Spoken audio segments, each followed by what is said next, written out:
Philosophy is actually an area that delves into the deepest and most intriguing questions of life. It deals with questions like, what is reality? How do we acquire knowledge? Where do our values come from? Or, what is the meaning of life?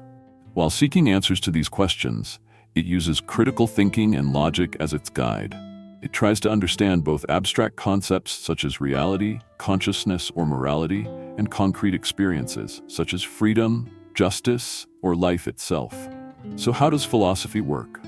It usually starts with systematic doubt, then proceeds with rational discussions and in-depth analyses. In fact, philosophy is one of the finest expressions of humanity's effort to understand itself and the world around it. But let me tell you, there is no universally agreed-upon definition of what philosophy is.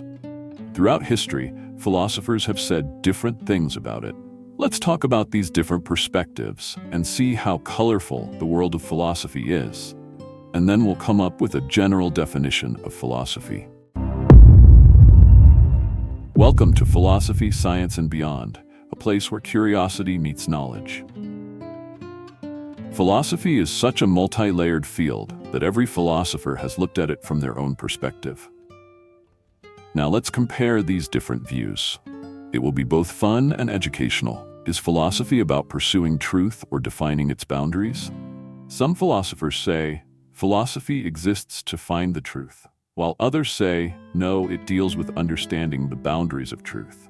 Take Plato and Aristotle, for example. Plato sees philosophy as a way to reach the knowledge of ideas, that is, perfect forms. Think of it this way. You see a table, but according to Plato, that table is just a reflection of the true idea of a table. The real truth lies in those ideas, which can be grasped not with the senses, but with the mind. The job of philosophy is to discover these ideas. Aristotle, on the other hand, is a bit different. For him, philosophy is the science of principles or causes. Suppose you want to understand what something is. Aristotle says, first, find its cause. For example, asking, why does this table exist, leads you to the fundamental structure of the universe. So philosophy reaches the truth by investigating the origin and cause of everything. Then Kant comes into play. Kant says, philosophy is not so much about finding the truth as it is about questioning what the mind can know and what it cannot. In other words, he tries to map out the mind. He looks at the foundations of knowledge, morality, and aesthetics. The question, how does our mind perceive the world, is very important to him. And there's Nietzsche, who looks at it from a completely different angle. There is no such thing as absolute truth, he says, and sees philosophy as a tool to reshape life. According to him, philosophy should help increase individual freedom and progress towards becoming an overman. For example, by questioning old values and replacing them with new ones, we can make life more meaningful. Some philosophers see philosophy as a theoretical endeavor, while others say, no, it's action. Hegel, for example, describes philosophy as a historical journey of thought. According to him, each period resolves the contradictions of the previous one. With his dialectical method, thesis, antithesis, synthesis, he argues that philosophy is a dynamic process. But Marx is on a completely different page. Philosophy should not just understand the world, it should change it, he says. For him, philosophy is a practical tool to end class struggles and build a just society, so it moves from theory to the streets. Farabi, on the other hand, approaches philosophy from a more metaphysical angle. Philosophy is about understanding God and the order of the universe, he says. According to him, everything in the universe has a truth, and philosophy tries to solve it. Socrates, conversely, brings philosophy down to everyday life. His motto is, know that you know nothing. Socrates constantly asks people questions, shaking them with, do you really know? And thus raising their awareness. Philosophy sometimes starts with doubt, sometimes seeks certainty. We already mentioned Socrates, who makes doubt a starting point, but Descartes thinks differently. By saying, I think, therefore I am, he questions everything with doubt and eventually reaches certain knowledge. For him, philosophy should test the limits of the mind and find a solid foundation. Heidegger, on the other hand, sees philosophy as an existential inquiry. He asks, what is being? And tries to understand humanity's place in the world. Going back to Plato, he aims to reach the certain knowledge of ideas. So for him, philosophy is a door to absolute truth. What should be the purpose of philosophy? If you ask Nietzsche, it's the liberation of the individual. According to him, philosophy should help you break free from your chains and create your own values. But Marx says philosophy should change social injustices. He's after a collective transformation. Kant bases philosophy on the individual's free will. Humans can make moral decisions freely, he says. Hegel, however, thinks that freedom will emerge in a historical process. So, he strikes a balance between the individual and society. Finally, is philosophy a system or is it life itself? Aristotle says it's a science that tries to understand principles. Nietzsche responds, philosophy is the energy of life, it recreates values. While Heidegger questions the meaning of existence, Socrates turns philosophy into a daily practice. Conclusion, philosophy changes depending on whom you ask, but they all have one thing in common, the search for a deeper understanding of humanity and the world. Whether you pursue truth or transform life, philosophy always keeps the mind active. In conclusion, when we look at the views of philosophers in the literature, we encounter a wide variety of definitions of philosophy, which proves its universality. If we summarize these definitions with a general analysis, philosophy is a universal discipline that questions the most fundamental principles of existence, knowledge, values, and life, seeking truth through critical thinking and logical analysis. It generates questions to understand both abstract concepts such as reality, consciousness, morality, and concrete experiences such as freedom, justice, life. Philosophy expresses humanity's effort to know itself and the world through systematic doubt, rational discussion, and reflective analysis. So what is philosophy not? To better understand what philosophy is, let's also understand what it is not.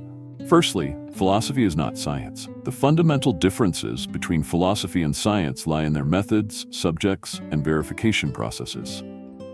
Methods. Science uses experimental methods and observations to test hypotheses. For example, physics conducts experiments to measure gravity. Philosophy, on the other hand, seeks answers to questions through logical reasoning and conceptual analysis.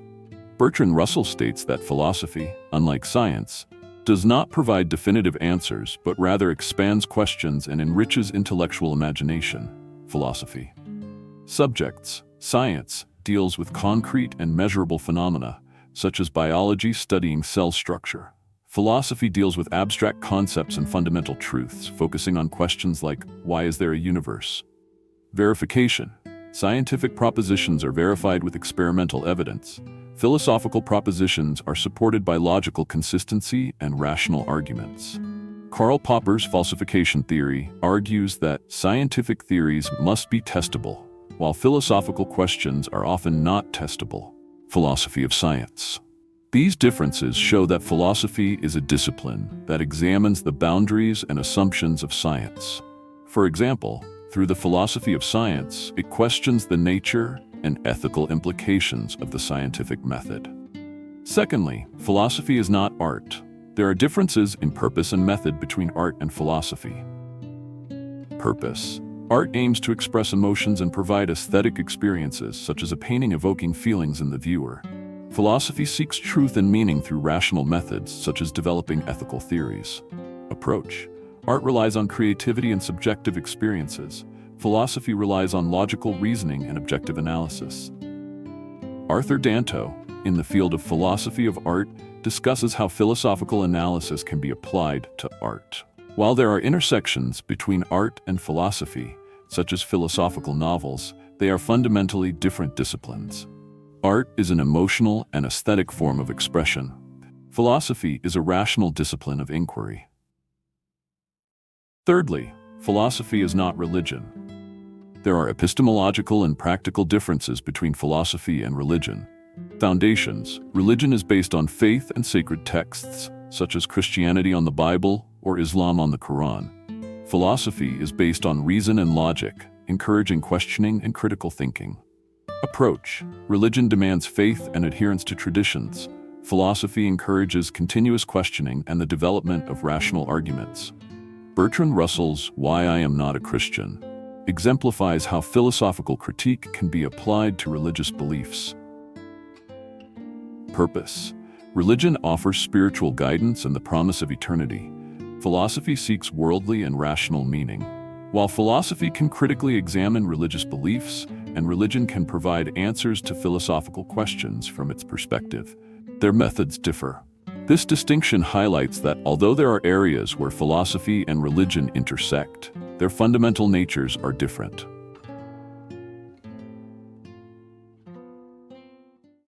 Philosophy can be practiced in various ways, and these methods help sustain its existence in both academic and societal contexts. Academic philosophy, studying philosophical traditions through historical and systematic research.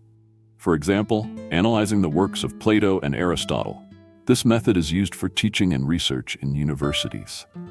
Populist philosophy, sharing philosophical ideas through dialogue and practical discussions. For example, Socrates' dialogical method is an example of popular philosophy. This approach aims to reach the general public and integrate philosophical ideas into daily life. These paths allow philosophy to engage in both in-depth academic studies and practical applications that appeal to a broad audience. Philosophy is still extremely important in the contemporary world and plays various roles. Critical thinking and ethical guidance. Philosophy equips individuals with critical and analytical thinking skills. For example, philosophical frameworks are used to make ethical decisions in fields like bioethics and AI ethics. Personal development. Philosophy supports the search for individual meaning and helps discover the meaning of life. For instance, Stoic philosophy teaches methods for coping with difficulties. Cultural and social impact. Philosophy influences art, literature, and politics, contributing to cultural development. For example, Nietzsche's ideas have deeply influenced modern art and literature. Role in education. Philosophy encourages critical thinking in education and fosters intellectual curiosity. Philosophy graduates succeed in business, law, and science due to their high analytical skills. Research supporting these roles shows that philosophy is a fundamental component of contemporary society. For example, a study indicates that philosophy graduates possess high analytical skills and are therefore in demand in various fields. After detailing the definition of philosophy, to better understand it, let's briefly look at its historical process, branches, and methods. We will cover these in more detail in future videos. The story of philosophy begins in the 6th century BCE in ancient Greece with the transition from myths to rational thought. But it's not limited to the Greeks. Similar inquiries have always existed, such as the Upanishads in India, Confucianism and Taoism in China, and Ubuntu philosophy in Africa. Ancient period, we start with Thales. He asked, "What is the foundation of everything?" and said it was water. Heraclitus defended change, Parmenides defended immutability. Then Socrates came, surprising everyone with his dialectical method to question morality. Plato systematized ideas, Aristotle logic and metaphysics. Middle Ages, in the Islamic world, figures like Ibn Rushd and Farabi, and in the Christian world, Thomas Aquinas, tried to unite religion and reason. Modern period, Descartes questioned everything with "I think, therefore I am." Kant defined the limits of reason, Nietzsche redefined values. 20th century, with Wittgenstein and Russell, analytic philosophy dissected language. Husserl centered experience with phenomenology, Sartre freedom with existentialism. What are the branches of philosophy? Philosophy is divided into branches based on different questions. Let's take a quick look. 1. Metaphysics. Questions like, what is being? Is time real? 2. Epistemology. How is knowledge formed? Is certain knowledge possible? 3. Ethics. What is right and wrong? How to live a good life? 4. Logic. The rules of correct thinking. 5. Aesthetics. Thoughts on art and beauty. 6. Political philosophy. What is justice? How does a state become legitimate? What is the methods of philosophy? How does philosophy work? The methods of philosophy are very interesting. Think of the Socratic dialogue. You try to find the truth through questions or thought experiments. For example, would you sacrifice one person to save 5 on a train track? Phenomenological reduction seeks the essence of experiences, while analytic philosophy dissects language. It doesn't conduct experiments like science, but in areas like philosophy of science, it works hand in hand with science. Philosophy doesn't work alone. It talks to science, asking, what does quantum physics imply? It tries to understand consciousness with neuroscience and AI. It discusses protecting nature with environmental ethics. With philosophy of language, it asks, how do words shape our thoughts? For example, Wittgenstein emphasized the importance of language by saying, the limits of my language mean the limits of my world. Philosophy teaches us critical thinking, lays the foundation for science and law, and delves into big questions like, what is the meaning of life? But there are critics. It's too abstract, not practical, they say. Some ask, why do we need philosophy when we have science? Still, for those who never stop questioning, philosophy is indispensable. Stay with us to explore the infinite possibilities of philosophy together with science and fiction.